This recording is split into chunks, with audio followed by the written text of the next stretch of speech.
பாதிரிநாத் இந்த மலைகளில் பனி படர்வதற்கு முன்பே விஷ்ணுவின் இரட்டை வடிவங்களான நரர் மற்றும் நாராயணர் இங்கு அமர்ந்து முடிவில்லா தபஸ்யாவை மேற்கொண்டனர். அவர்களின் தவத்தின் சக்தி தேவலோகத்தையே நடுங்கச் செய்தது.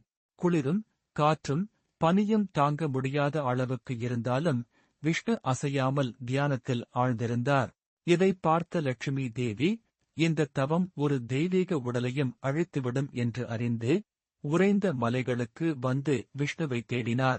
ஆழமான தியானத்தில் இருந்து அவரைக் கண்டதும் லட்சுமி ஒரு முக்கியமான முடிவை எடுத்தார். லட்சுமி தன்னை ஒரு பதரி மரமாக, இலந்தை இலைகள் கொண்ட ஒரு மரமாக மாற்றிக்கொண்டு ஆயிரக்கணக்கான ஆண்டுகளாக இமயமலையின் குளிரிலிருந்து அவரை காக்க ஒரு அடைக்கலக் கொடையாக நின்றார். அவள் பதரியாக ஆனதால் அவர் பதரிநாத், லட்சுமியின் மரத்தால் அடைக்கப்பட்ட கடவுள் ஆனார்.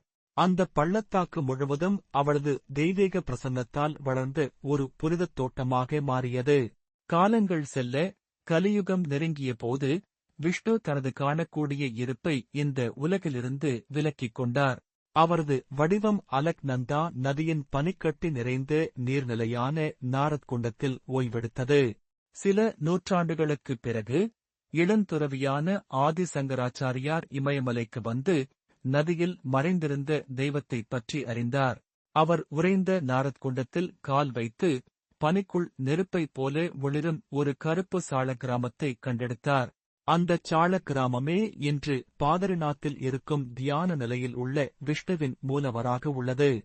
பாதரிநாத் என்பது வெறுமனே ஒரு தெய்வீக உருவத்தைக் காண்பது மட்டுமல்ல, லட்சுமி தேவி ஆயிரக்கணக்கான ஆண்டுகளாக விஷ்ணுவை பாதுகாத்த இடமாகும்.